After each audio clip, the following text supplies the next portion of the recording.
Hello, everybody. Welcome to today's webinar brought to you by Bursa Malaysia. Our webinar title today is Anticipating Lower Interest Rates and Potential Second Tailwind. So my name is Shin Chu. I'm the moderator for this session. So in this webinar, we are going to explore what are the prospects and opportunities in the fixed income market considering the shift in the interest rate. Now, before we begin, a disclaimer. Whatever we share in this session is only for educational purpose. So in no way that we give any recommendation for you to buy or sell any listed securities that we mentioned here. If you decide to make any investment decision, you're solely responsible for all your investment risk. Now, allow me to briefly introduce our speaker today. He is a seasoned portfolio manager with more than 29 years of relevant experience in managing domestic fixed income investment for retail, institutional, corporate, and insurance clients. He has also gained over 12 years of experience managing global fixed income investment for institutional investors. He joined Principal Asset Management Berhad in January 2005 from CMB Debt Market and Derivative Department, where he managed fixed income portfolios of institutional clients. Prior to joining CMB in 2001, he had more than 6 years experience in fixed income investment within the insurance industry. He holds a Bachelor of Commerce degree from University of New South Wales, Australia, and is a member of the Financial Markets Association, Malaysia. He obtained his fund manager's representative license in January 2005. So he's none other than Mr. Wong Lok Chin, who is a seasoned portfolio manager with Principal Asset Management Berhad. So thank you for joining our session today, Mr. Wong. How are you today? Hi, thanks, Shane. Doing all right. All right, cool. So we will just hand over the session to you. Sure. Okay. Thanks. Good evening, everyone. Hope you all have your dinner. Yep. Usually, I'll do this kind of presentation in the afternoon. So I think this is a bit of a different scenario where I'm doing it during the evening period lah. Before I'll go on with the outlook with regards to the fixed income market. Perhaps we could actually just explore what happened early part of the month, right? Shane, if you could turn to slide number 4, please. Sorry, the next one. Next slide, please. Yep. Okay. Anyway, on the 5th of August, I guess everyone was a bit shocked, looking at the volatility of the market, where we saw equities market fell, bond yields fell as well, right? That was basically on Monday itself, right? What triggered those volatility? I think there were a few factors, right, affected those kind of volatility. I think first of all, we saw Bank of Japan raising interest rate to 0.25% from 0.1%, and also they halved the bond purchases in terms of their QE for the next 2 years. I think the other factor that triggered was the NFP number, basically the employment number, non-farm payroll number for the month of July came in lower than expected, right, for the US market, right? And that actually resulted in a concern that the employment number is actually slowing down more significantly than the market expected. The other thing also, the unemployment number actually ticked up to 4.3%. Market was only expecting about 4.1%, right? That have basically resulted in the market potentially pricing in a hard landing in the US. And also, there are investors perhaps pricing in a recession in the US market as well, right? That eventually triggered a tsunami of sell off in the equity market, and also strong buying interest in the bond market, right? As they are basically pricing in more cuts by the Fed by the end of the year, right? If you recall, during the June FOMC meeting, the Fed members were only projecting 1 cut by the end of the year, right? But of course the market was looking at 2 cuts lah. But because of the event or the data that came out during that week, The market is pricing in close to 5 cuts, right? If you turn to slide number 9, please. Perhaps I could actually just share with you what was the situation. The next one. Yes, this one. If you look at this particular slide, right, you can see that the top dotted line was when FOMC had their meeting in June, where they were only projecting 1 cut by the end of the year, right? And of course, the futures market on the 29th of July were looking at perhaps about 2 to 3 cuts lah. But on the 5th of August, the market actually, pushed the expectation lower, right? On the green line itself, where they were looking at potentially the Fed funds rate will be at 4% by the end of the year, right? And then potentially another 100 basis point cut in 2025. That actually caused the market to panic. I think one of the reasons why the big sell-off in the equity market was because that obviously if there's a recession, right? Typically, when there's a recession, equity market will be the one that will get hit more as compared to the bond market lah. And of course, you saw the bond market rallied significantly, right? So that actually was the reason why I think the market was actually fearing U.S. recession coming, which would eventually cause global recession as well lah. But I think after the past 1 to 2 weeks, we saw the more improvement in the US data. We saw the retail numbers actually came in better than expected, right? That eventually resulted in some cooling, some correction in the bond market, and some rebound in the equity market, right? Yeah. Maybe turn back to slide number 5.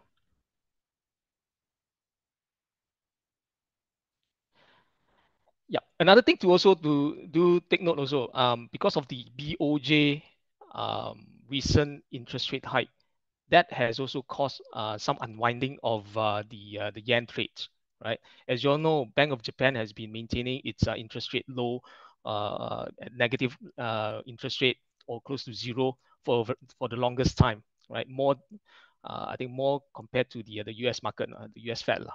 Right, that eventually has caused a lot of yen carry trade, where a lot of the investors actually borrow yen and invest into other currencies, lah, right? And because of the unwinding, or sorry, um, because of the interest rate hike, but in Japan itself, we actually saw a lot of unwinding of the yen trade, lah. That also caused the yen to actually rally, right? At one time it was about 160, now dealing about 147 to the dollar, right? That also have actually resulted in the ringgit to strengthen as well, right? Eventually, right? Next slide, please. So what has and hasn't changed, right? First of all, the Fed most likely will increase the pace, right? As I mentioned earlier, they were looking at just 1 cut by the end of the 2024 in the June meeting. But looking at the current situation, the backdrop of the economic data that was released over the past 2-3 weeks, we believe that the Fed may actually change its tone in the next meeting in September, where we probably will see about 3 cuts by the end of the year. That is basically priced in by the market anyway, right? And because of data which are going to be released over the next few months, we still expect market volatility to continue, right? But do take note, in September itself, before the FOMC meeting, there will be a labor market number, NFP number, to be released early part of September. And there will be also the CPI number, inflation number, in the middle of September that will be released. So the Fed will obviously want to monitor those closely in terms of those data before they actually decide in terms of the quantum of rate cuts, right, towards the end of the year. Right. But overall, we still believe US economy to be on track for a soft landing, right? If you turn to next slide, please.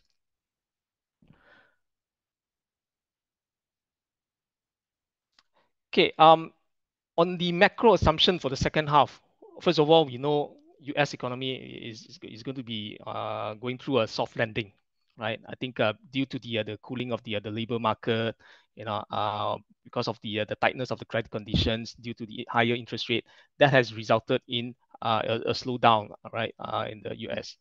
Meanwhile, in China itself, recovery continues to be uneven, right?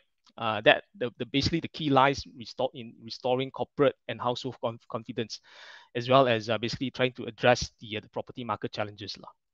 Now we know inflation is basically slowing down in the US, but it's still a bit sticky, still above 2%, which is above the 2% target that the FOMC wanted lah. But overall, the base case is that we will be seeing the inflation to fall closer to the target. But whether it's going to be year end or early next year, I think it's waiting to be seen, right? But China, of course, is going through a inflation difficulty. We are seeing that they are in a deflationary environment. So obviously, potentially, we may see China to going to cut rates further as well. Hence, I think in terms of the cut rates further, yeah, for China. Now, for central bank in the US, we already indicated that it's going to be a 3 cut of 25 basis point for September, November, and December. And also, this will also basically depends on the data, right, coming out over the next few months. ECB has basically made its first cut in June, but likely there will be more cuts as well, right? As a result, obviously, US dollar is going to be weakened. As we saw, dollar has been weakening. The DXY index has actually weakened quite a fair bit following the NFP numbers that came out, and also the weaker inflation number that came out 2 weeks ago. Right. Next slide. This is basically the expectation of the US real GDP growth, right? We know the second quarter came in at 2.8%. Our expectation is for the third quarter and even the fourth quarter to be at 1.5% quarter on quarter, right? Unlike I think earlier, the market was basically looking at a negative growth for the third quarter, right? Maybe if you could turn to slide number 11, please. Now, going into Malaysian market itself, we saw the central bank actually released the second quarter number last Friday. Our real GDP growth actually came in better than expected, right? The advanced number early part of last month was released at 5.8%. But last Friday, Bank Negara actually released the second quarter real GDP growth to be at 5.9%, right? This is basically driven by, first of all, construction and services, right? That have actually grew much higher compared to the first quarter, right? And also consumer demand, domestic demand has been the main driver for the local economy as well. So in a way, market consensus is probably looking at the real GDP growth for 2024 to be slightly above 5%, right? Some consensus are looking at 5.2% because of the strong number in the second quarter. Right? Now for inflation, next slide, please. The next one, please. Inflation is another concern. I think first of all, we have to understand Bank Negara has a dual objective, right? One is actually for monetary stability. The other one is financial stability, right? And inflation is obviously one of the data that Bank Negara monitors. More importantly, core inflation, right? The June inflation actually came in at 2%, right? Less than the market expectation of 2.2%. This is obviously despite the removal of the diesel subsidies, right, in the month of June, right, where the market was expecting a slight tick up in terms of the inflation number. But the fact is that the June number actually came in line with the May number at 2%, right? Now we will obviously want to monitor what would be the increase for the month of July and obviously August, right? And that would be what the government be looking at as well, because first of all, I think they are still looking at the timing to implement the RON 95 subsidies removal, right? That would actually be the big kahuna, basically, in terms of reducing the fiscal or the funding requirement, right?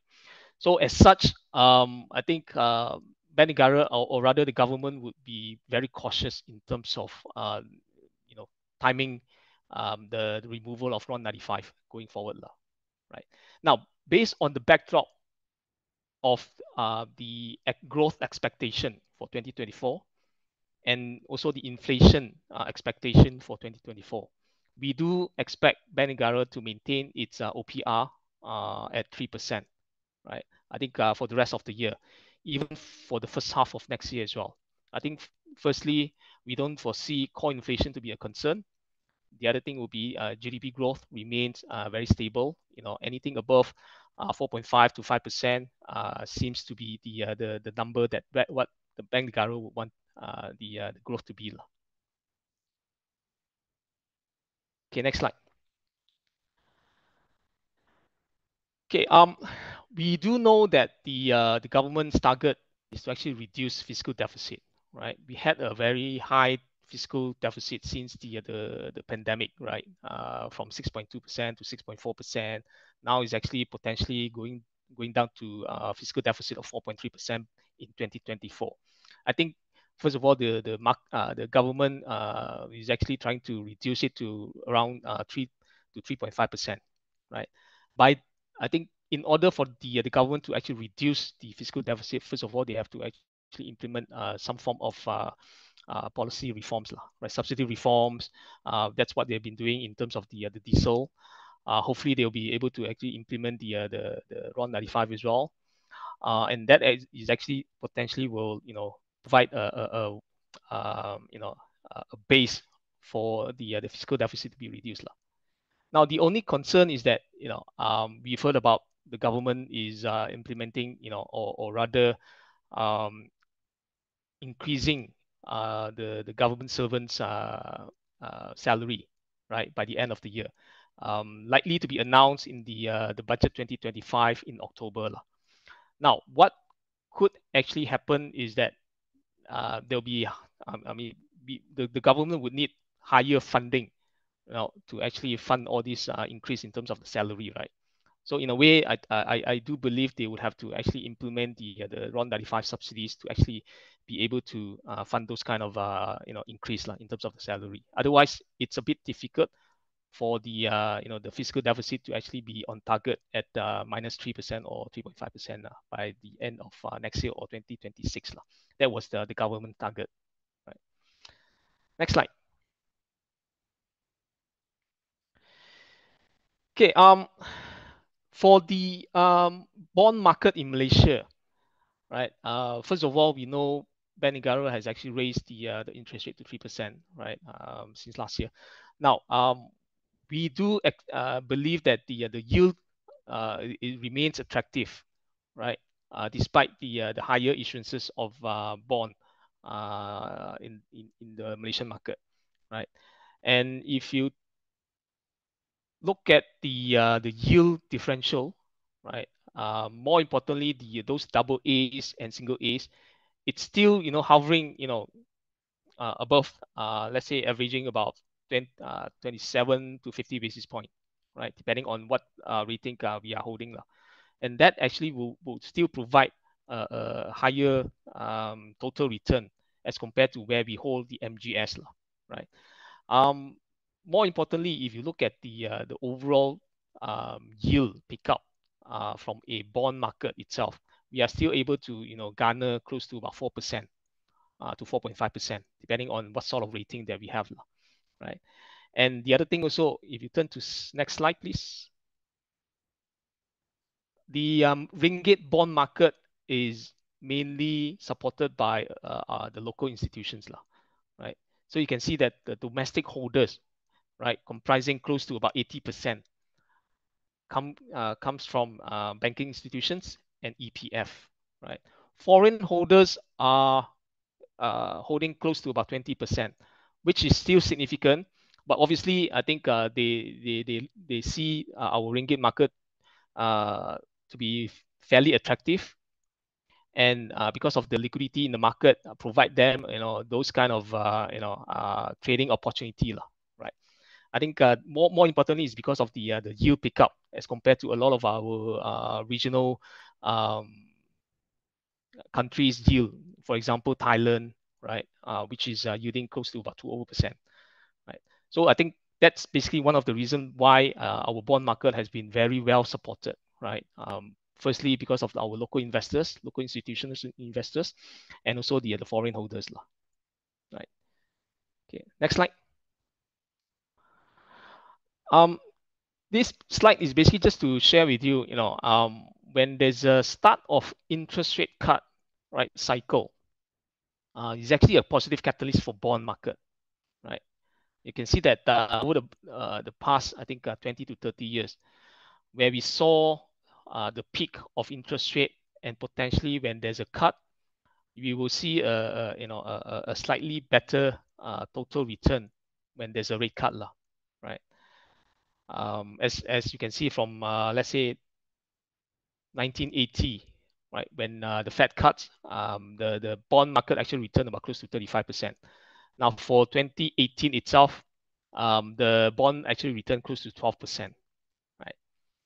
So on the table on the right itself, just want to share with you, Malaysian market has been very stable, has been well supported, right, as compared to the global market, right? You can see that the Malaysian on the year to date has delivered about close to 3.05%, right? As compared to you can see that US is only been able to deliver about 1.34%, whereas for UK it's actually negative return, right? So in a way, Malaysian market is basically insulated from a lot of the volatilities, right, globally. And I think first of all, because our interest rate is fairly stable, fundamentally our economy is also stable, inflation remains benign. So I think that is actually a positive sign for a lot of fixed income investors. Okay, the next slide, please. Now, if you look at the next slide, I just want to share with you historical performances of, let's say, a government bond index and a corporate bond index during the past 15 years. And when you compare it with the table on the right, which is where the interest rate environment was, especially our OPR, right? Now, if you look at the period when it was between 2011, right, to 2019, when OPR was capped at 3%.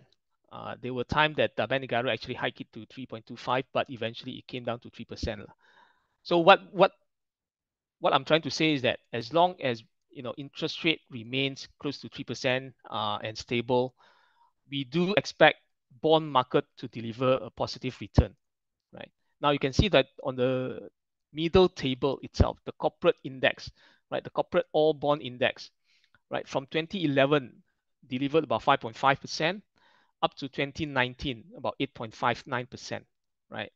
That basically indicated that as long as Bank Negara remain or kept its OPR at 3%, overall bond performance or bond return will be able to deliver close to at least 4 to 5% on average, right? This is an indication that as long as we have bond yields above close to 4%, bond return should be able to deliver at least 4% as well, right? Now, when there's a cut, obviously interest rate cut, and you can see in 2008 to 2009, we do expect bond perform a much better return. But the problem is that when Bank Negara hike interest rate, right? For example, in 2020 to 2022, right? We do see the 2021, 2022 return is only 0.3% in 2021 and 1.64% in 2022. That was basically during the period where market was expecting Bank Negara to hike interest rate, right? But of course, back in 2023, the bond actually delivered a very strong return of 7.7%. And year to date, 2024, up until June, bond has actually been able to return about close to 2.7%. Right? So this is an indication. So in fact, the conclusion is that as long as we have the interest rate at the peak at 3%, bond yields should be able to actually deliver those kind of return, right? Okay, next slide, please. Now, I just want to share with you this particular chart, right? First of all, this is basically a chart in terms of performance since 2018. Now you can see that 2018 itself, the red bar depicts the KLCI. The blue bar is basically the Ringgit All Bond Index. Yellow is basically the Asian credit, and green is the global aggregate index, right? What we can see here is that the Ringgit market has always been able to deliver a positive return, except for, let's say, 21 and 22, right? We know what happened in 21 and 22, where I think market was expecting interest rate to rise. Hence, overall, all asset class delivered negative return, right? But what I'm trying to also indicate is that over a period of let's say 6 to 7 years, in terms of cumulative return, right? Ringgit bond has been able to deliver close to 34%, right? 34%, as compared to the Asian bond, which was only 21%, right? Whereas global bond was negative 3.5%, while KLCI was down 9.5%, right? KLCI only, I think, come in stronger this year, right? If you look at 2024 year to date July, the KLCI actually delivered close to 12%, whereas for ringgit bond market was about 3%. So what I'm trying to explain here is that as long as you have a balance of investment, I think more importantly have investment into our ringgit bond market. In the longer run, we should be, I mean, the fund, or rather the bond market, ringgit bond market, should be able to deliver a positive return, and is actually able to provide a stable and less volatility as compared to the other asset class, right? And lastly, slide 19, next slide, please. I think for now, moving into, I think, 2025, or rather, and towards the end of 2024 and 2025, I think looking at the current Malaysian market, our equity fund managers are positive with regards to the equity market in Malaysia. And then we are also, in terms of the ringgit market, ringgit bond market is also positive. So we have been actually,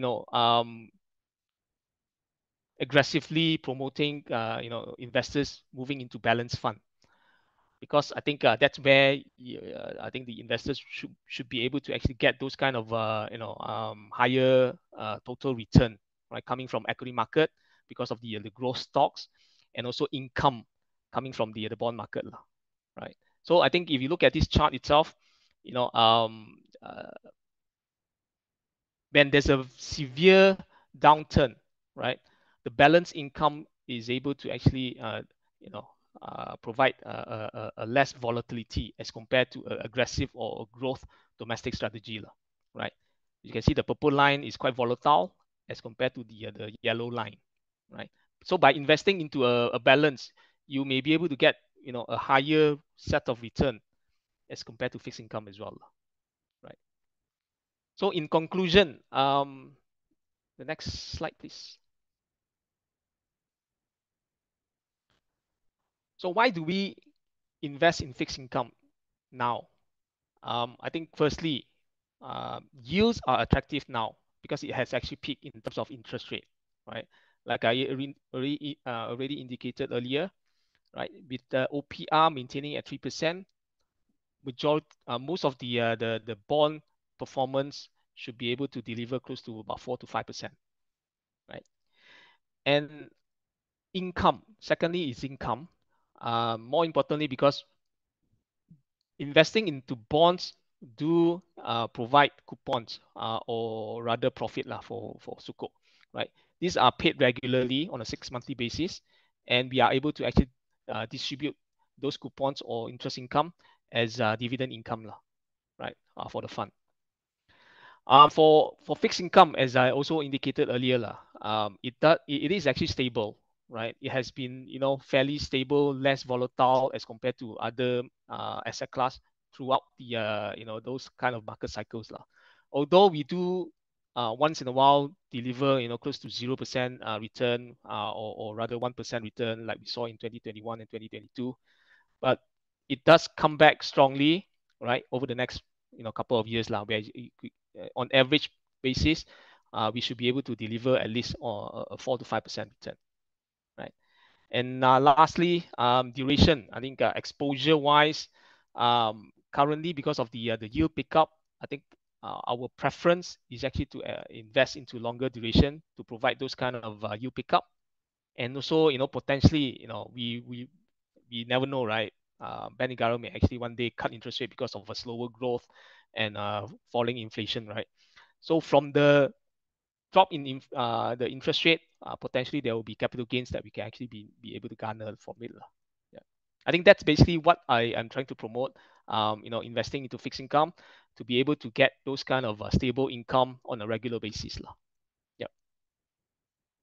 I think I'll pause there for any Q&A.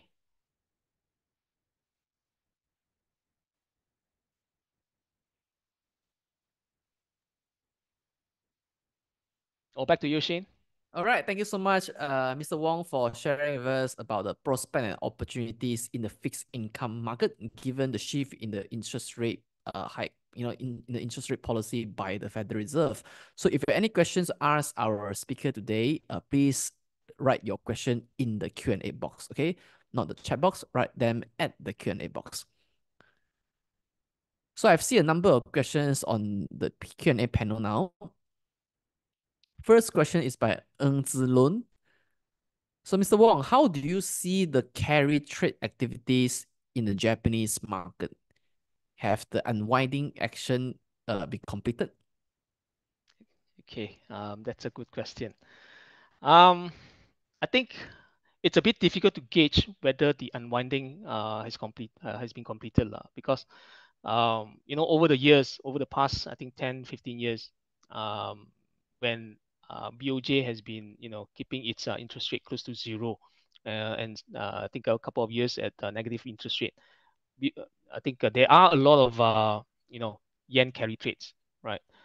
There are reports saying that it's close to about 500 billion US dollar, right? But basically these are reports lah. We don't I don't think we are able to actually gauge what is the size and whether the unwinding has been completed lah.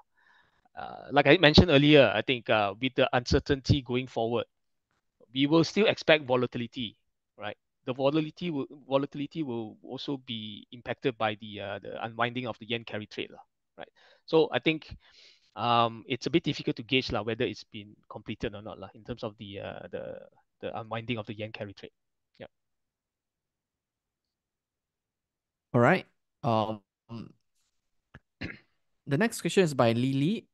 If the US is going to cut interest rate by 0.05% for the next 3 months consecutively, but in the meantime, Malaysia maintain the interest rate at 3%, will this unchanged fiscal policy bring any opportunities to the Malaysian economy? Yeah, good question. Okay, first of all, I must say, any changes to the policy rates in the US, typically, there's a very small form of impact to the Malaysian market, in particularly our fixed income market, right? If you if you excuse me, if you look at the historical data, right, when US rates were negative and our OPR was positive, in terms of in terms of the differential of the MGS yields and the US Treasury yields, US Treasury yields were basically below MGS, right? But there was still demand for MGS market, right? And also looking back at prior to the financial crisis, US Fed funds rate were also above 5%, and Bank Negara actually maintained its OPR around 275 to 3%. That also didn't actually affect our bond market as well. So in a way, I don't think there's a correlation with regards to US rates being below our OPR or even above our OPR.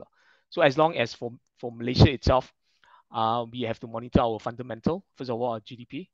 This is basically what Bank Negara wants in terms of the dual mandate, the growth expectation, and the core inflation. As long as these are within the expectation of Bank Negara, we can actually see that the OPR will actually be quite fairly stable.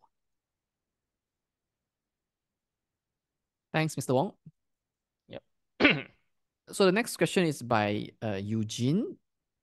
So he want to ask, for your opinion, as a young person, should we invest in bonds? Because usually bonds are come with lower risk, and hence better for those who are a bit more risk averse. But young person have longer time horizon, and we can stomach more volatility. So what's your view? You see, personally, I would recommend investors to actually diversify their investments. First of all, yeah, I do agree. For bond investment, the return is not as high as the equity market. But of course, bond market or bond fund provides a low volatility as compared to equity market. As you saw earlier when I provide the performance of the bond as compared to KLCI. KLCI only provide or deliver the positive return in 2024. But whereas for bond market, it has actually been delivering positive return across the past few years, right? So in a way, I would rather advise that investors diversify their investment. Basically, like I mentioned earlier, also it's actually good to invest into a balanced fund, right? Because balanced funds, you are able to actually um, invest into both the equity and also the fixed income classes, right? Where potentially equity would be able to deliver those kind of positive return, better return as compared to the bond fund. But also the element of fixed income in the balance fund also will provide those kind of dividend or income that the fund can actually provide. Yeah. Right. Thanks, Mr. Wong. The next question is by Ang. So when the Fed wants to cut interest rate, is it because of a potential recession on the horizon? If so, will the market drop? Yeah, I think very crucial question, right? First of all,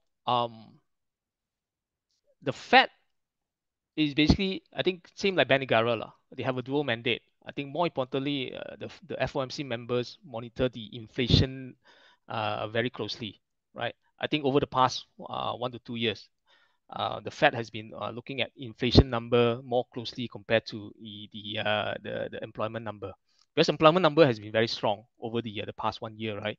It's only recently we saw some softening, right? So their target is actually for the inflation to reach 2%, right? Because they have a certain mandate before they want to cut interest rate. It doesn't mean that the US is going into recession, that they want to cut interest rate. It's not because of that.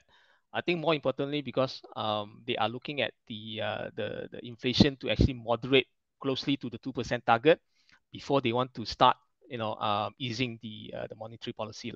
So what we are seeing here is that, okay, first of all, the inflation number is really going closer to 2%, but it's still higher than that.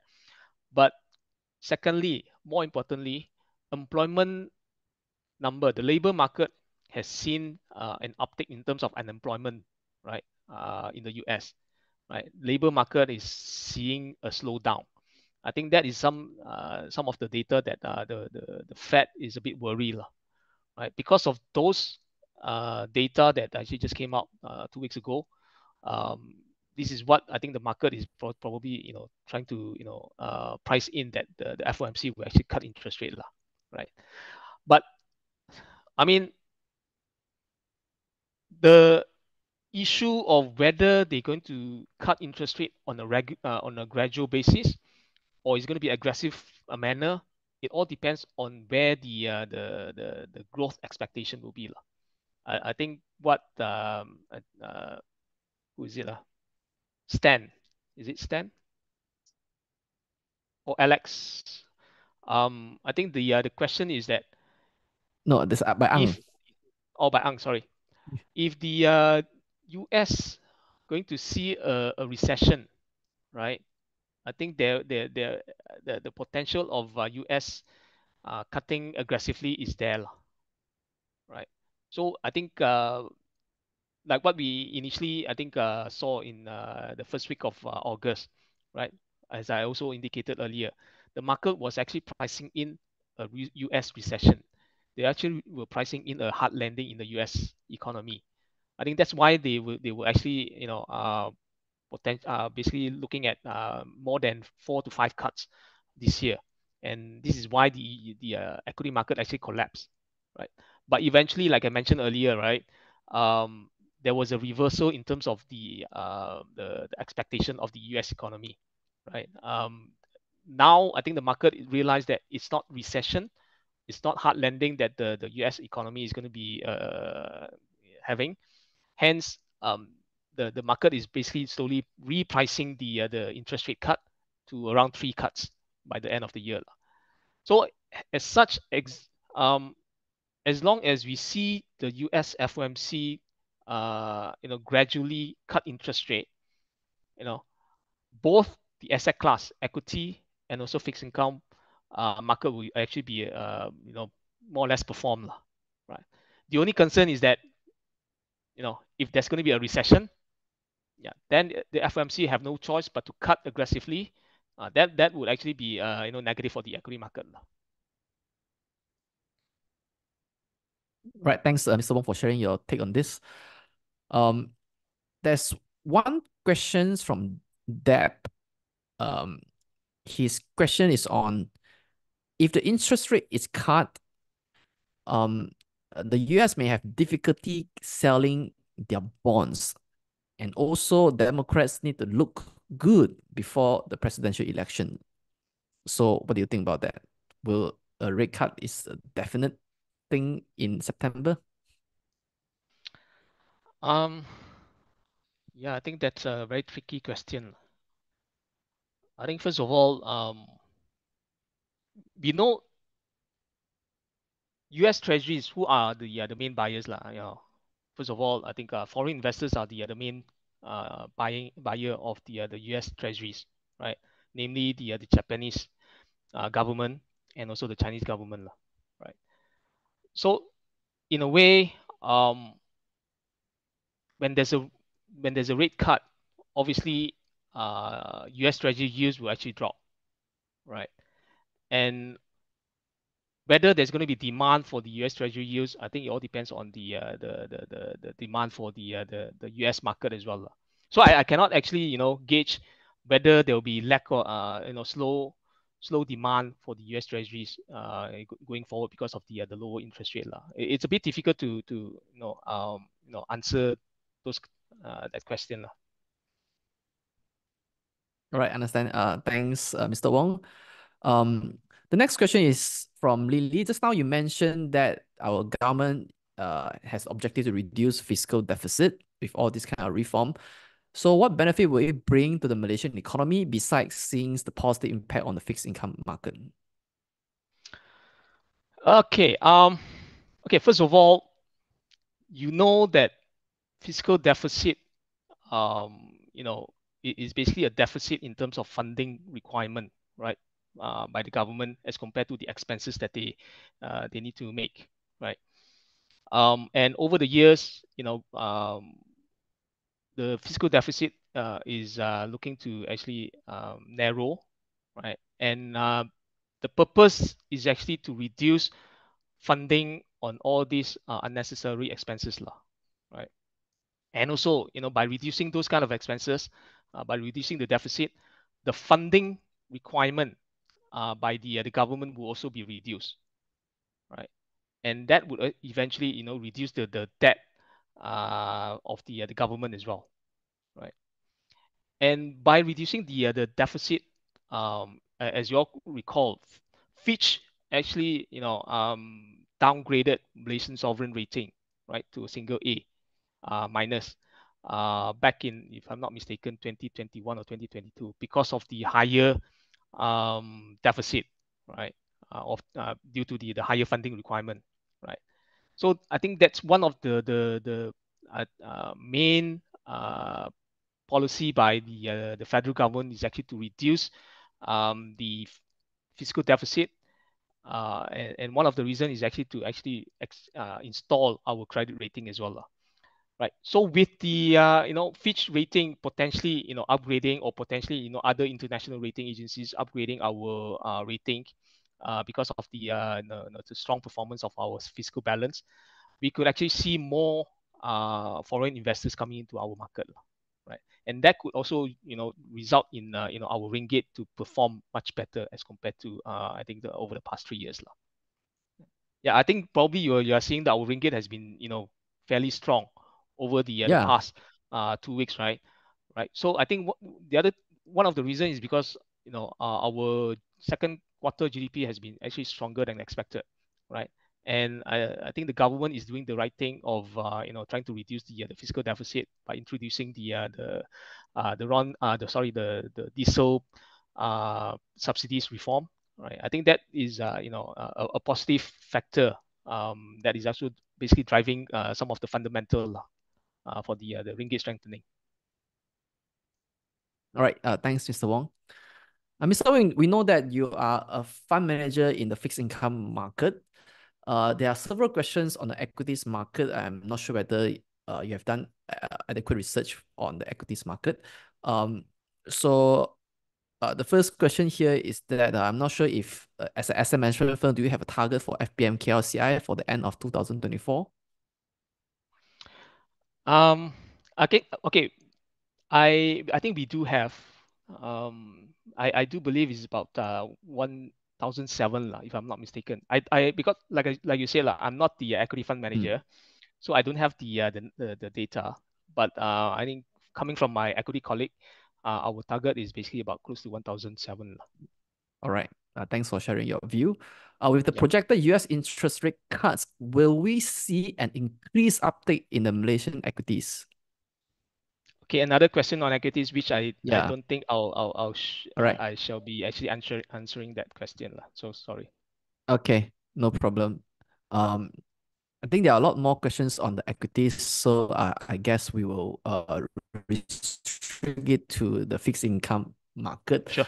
Moving forward, Mr. Wong, what do you foresee the market outlook for local and foreign market? So this is by Jane Liu.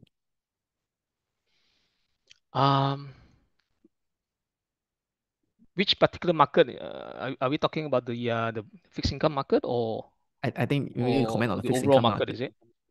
Or for the fixed income market lah. Um,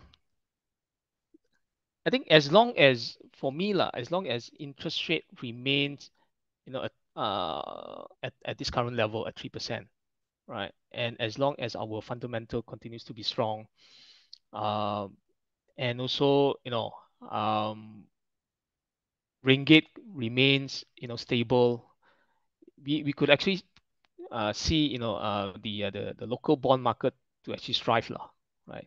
Um, uh, if you look at the historical number as well, for me, as long as we see the interest rate, or rather OPR, to remain close to about 3%, it's actually a very attractive asset class to invest into for fixed income in the local market, domestic market, right? First of all, we are able to actually deliver higher return as compared to FD, right? And most of the funds are able to deliver or rather distribute income on a regular basis, right? I think the other thing is also, a bond fund is basically, it's like I mean, more or less, provide liquidity for you lah, for investors, right? Whenever you need money, you just have to do some withdrawals or redemptions, right? So the liquidity are there as compared to you lock into your FDs, right? Where FDs, return is low, but whenever you need the money, any withdrawals, there will be penalty lah. Right. So in a way, I do believe the local market remains very attractive. Now, for the foreign bond market itself, it all depends on what type of currencies that you're holding, lah. Right? If you're talking about you're investing, let's say a dollar, Aussie dollar, or maybe a pound sterling bonds fund, but you are investing using ringgit.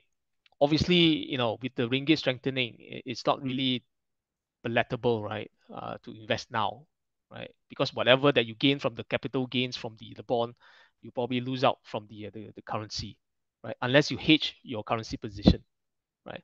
Now, otherwise, if you have, for example, a dollar investment, or maybe those other Aussie dollar, or Aussie dollar holdings that you want to invest, yeah, definitely, I think it's actually a right time for you to invest into those kind of current foreign currencies bonds, lah, because that is where, like I mentioned, interest rate is really at its peak. You know, most of the central banks are looking to cut interest rate, and this is where you can actually obtain those kind of capital gains or total return from the lowering of interest rate by the central banks. All right. So that's all the time we have with Mr. Wong today. So thank you so much, everybody, for tuning in for the session today. So let me just quickly do a closure for this session. So for all of you who are keen to explore more funds, you can visit, this link or scan the QR code to visit Bursa Fund platform. Okay, Bursa Malaysia also provide access for you to get into funds. So you can scan the QR code or click the link that's just given you in the chat box to go to this Bursa Fund platform page. All right. So for our next webinar, it is titled Charging Forward, an Investor Guide to the EV Market Landscape. It is happening on the 1st of August 2024, which is tomorrow, 8:30 to 10 p.m. So if you're keen, you may click on the link that I've just given you in the chat box. All right. So thank you so much to Mr. Wong for sharing with us about the fixed income market, what are the prospects and what are the opportunities given the shift in the interest rate policy. All right. Thank you Sure. so much, Mr. Wong. Thanks everyone. Thanks, Shane. Okay, Yeah. happy investing. Bye. All right. And thanks everybody for tuning in. So we'll see you in our next Bursa webinar. Bye bye, everybody.